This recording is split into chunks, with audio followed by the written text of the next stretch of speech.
ازيكم يا جماعه في حلقه جديده، والنهارده هنتكلم عن مسلسل المتهمه، اخر اصدارات شاهد او واحد من اخر اصدارات شاهد للمسلسلات، لان في مسلسلات كتير جدا دلوقتي شغاله على شاهد. ان شاء الله يكون لنا حظ ان احنا نتكلم فيهم كلهم. بس الحلقه دي هنتكلم عن مسلسل المتهمه، حلو ولا وحش، قد التوقعات ولا لا، ده اللي هنعرفه مع بعض في الحلقه. فما تنساش اللايك والشير والسبسكرايب والجرس، ويلا بينا. انا محمد طارق من افلامينكم. انا رايي ان الهندي وراها حكايه كبيره ولازم ندور كويس. دي جثه عظم الجمجمتين المطلوبين انت اللي هتسربهم، انا ماليش فيه. مفيش قدامنا غير حاجة واحدة هي اللي هنعملها، هنسلمها. مسلسل المتهمة بيحكي عن نورهان اللي بتتفاجئ بقتل جوزها في بيتها، واثناء هروبها ومحاولة ان هي تبلغ البوليس بتعمل حادثة عربية بتصحى منها فرط الذاكرة، وبتلاقي نفسها متهمة بجريمة القتل ومفيش متهم غيرها. فبتقرر الهروب من المستشفى اللي كانت محتجزة فيها عشان تفتكر ايه التفاصيل اللي حصلت وتحاول تعرف اذا كانت هي فعلا بريئة ولا متهمة. اخر اعمال شاهد اللي اتكلمنا عنها كان مسلسل وعد ابليس، اللي كان الصراحة من وجهة نظر ناس كتير حاجة مخيبة جدا للامال. حتى انا في وجهة نظري، حتى بعد ما خلصت الحلقه حسيت ان انا اديت تقييم زايد شويه.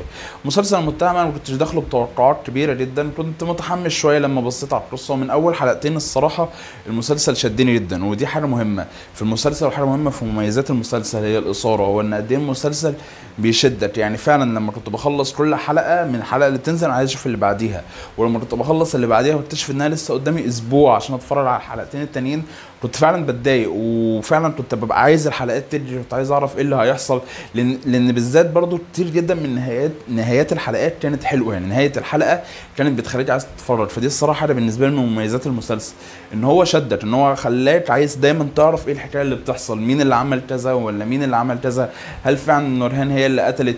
وشويه شويه في قلب المسلسل، ودي برضو حاجه من الحاجات الحلوه، ان عمال بتكشف طبقات واحده واحده واحده، لان احنا عمالين بنتعامل مع شخصيه نورهان اللي فاقده الذاكره، وهي عماله بتستعيد الذاكره. احنا عمال بتديلنا المعلومات دي كلها لاول مره بشكل حلو جدا.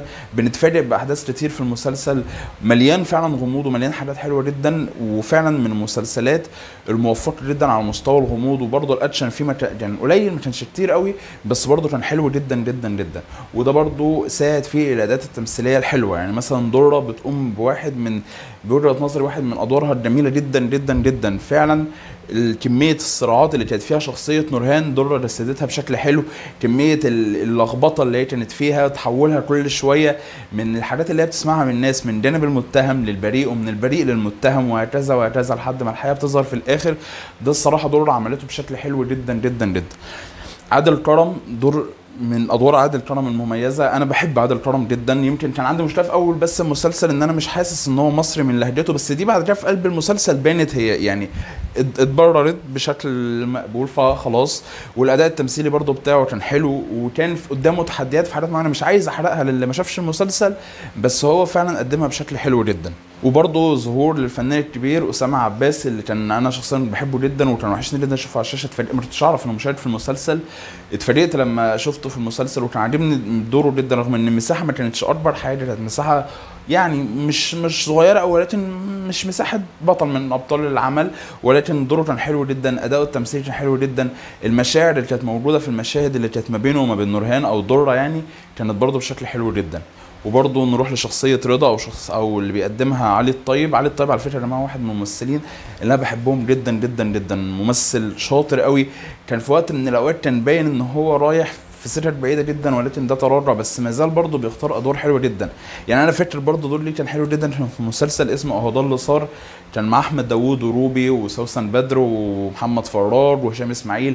كان قايم بدور حلو جدا جدا جدا الصراحه، واروع جدا. كان مسلسل من المسلسلات الظريفه، وكان دور علي الطيب حلو. وبرضه في المسلسل ده دور علي الطيب حلو جدا جدا جدا. عجبني رضا، الشخصيه بتاعته اللي في الشارع، اللي بتتكلم بلغه الشارع، اللي بتساعد اللي فالصراحه دي كلها حاجات جدا عجبتني الصراحه في شخصيه رضا اللي كان بيقدمها علي الطيب. دياب في دور الضابط كان حلو جدا، رغم ان مساحه دوره ما كانتش اكبر حاجه ممكنه، ولكن برضه كان دوره حلو جدا. اسامه ابو العطا اللي كان قايم بدور مصطفى المحامي صاحب رضا لذيذ. يعني الراجل ده لذيذ جدا. يعني كل اعماله هتلاقي دايما اعمال كلها ظهور خفيف، يا اما دور صغير، بس كلهم دايما الصراحه في وجهه نظري بيبقوا دمهم خفيف.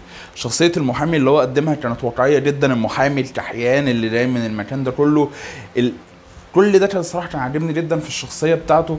على العموم هي بناء الشخصيات في المسلسل ده بشكل عام حلو جدا، وبرضه ده يرجع برضه هنروح لبناء الشخصيات اللي لازم نتكلم عن شخصيه عز الدين او شخصيه اللي قدمها الفنان رشدي الشامي.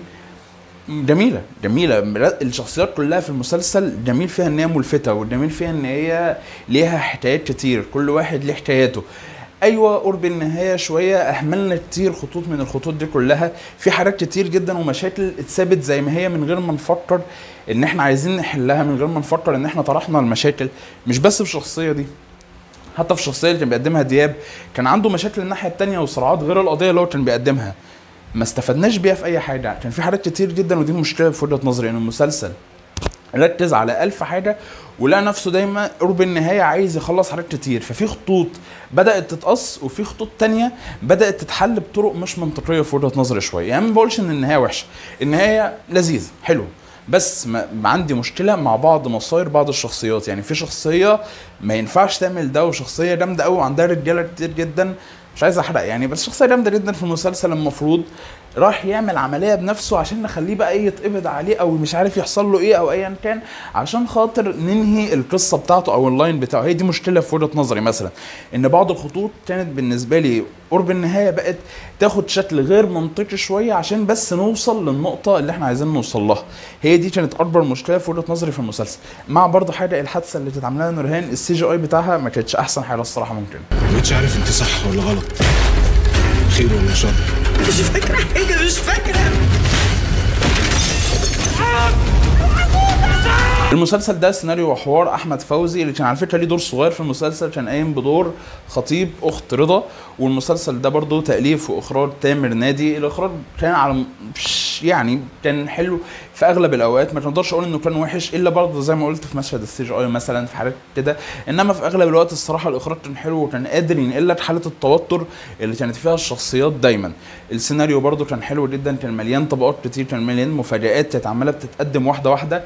ما اقدرش اقول ان هي كانت كلها مش مكشوفه، يعني كان في حاجات انا كنت شايفها، يعني في حاجات انا كنت متوقع دي شكلها كذا ودي شكلها كذا، ده ممكن يكون كذا وده ممكن يكون كذا، بس برضه في حاجات المسلسل فاجئني بيها شويه. بس ما اقدرش اقول ان الحبكه الكبيره قوي ما كنتش حاسسها. يعني في حاجه مش عايز احرقها، انا كنت حاسس ان هي دي باينه قوي في تسلسل الذكريات بتاعت نورهان، ان لا هنا في حاجه ناقصه هي اللي هتعوض التغير اللي حصل ده. مش يعني اللي شاف المسلسل ممكن شويه يكون فاهم اللي انا قلته. يعني في النهايه مسلسل المتهمه عجبني جدا جدا جدا، في وجهه نظري هو احسن بكتير من وعد ابليس.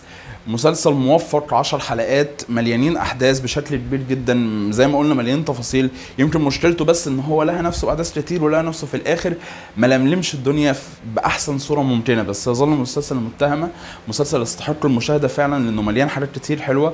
ولو هقيم المسلسل ده هديله 8 من 10، ويا ريت ما نحسبش ان السبعه يعني ان هو مثلا اعلى من وعد ابليس بنقطه واحده، نزلت وعد ابليس 7. لا وعد ابليس كان اظن كان يستاهل 5 او اقل ايا كان يعني، بس خلينا نرجع مسلسل المتهمه يستاهل 8. وبرضه شاهد ممتازه بكم المحتوى اللي هي بتقدمه الفتره الاخيره. يعني احنا بنتكلم على يعني دلوقتي اهو احنا بنتكلم عن متهمه، وفي مسلسل غرفه 207 شغال، وفي مسلسل النزوه شغال، ومش عارف في مسلسل ايه هيشتغل كمان قد ايه، ده غير مسلسل مجنونه بيت ده اللي فاضل فيه حلقه، ده غير مش عارف ايه.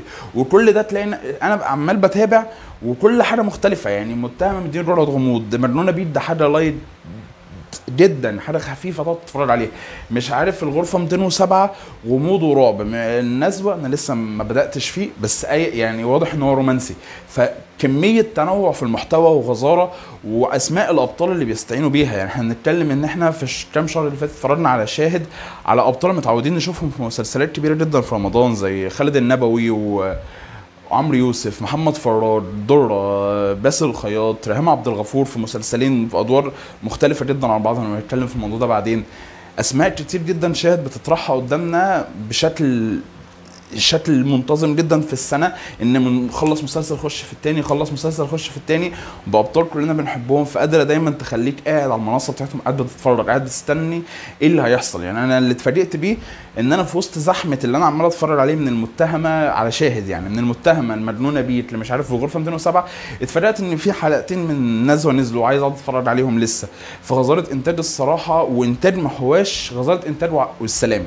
يعني فعلا في حاجات حلوه جدا شاهد بتقدمها، في حاجات على مستوى الجرأة او على مستوى المحتوى كتير جدا ما كانش ينفع تتقدم عندنا مثلا في الموسم الرمضاني، قادره شاهد تقدمها دلوقتي بشكل حلو جدا. ومش بتكلم الجرأة في المحتوى، لا، الجرأة من ناحيه القتل، من ناحيه العنف، من ناحيه حاجات كتير، حاجات مخليه فعلا تبقى قاعد بتتفرج مثلا على حاجه رعب او اكشن او اي حاجه فعلا بتخاف، مش بيخليك تتخيل ايه اللي هيحصل، لا ده بيعمله لك قدامك وبشكل حلو. فالصراحه يعني وردت بس التحية دي لشاهد على كمية المحتوى الحلو فعلا اللي هي بتقدمه. بس كده وصلنا لاخر الحلقة، ما تنساش اللايك والشير والسبسكرايب، واستنونا بقى في الحلقات الجاية، وشكرا، سلام.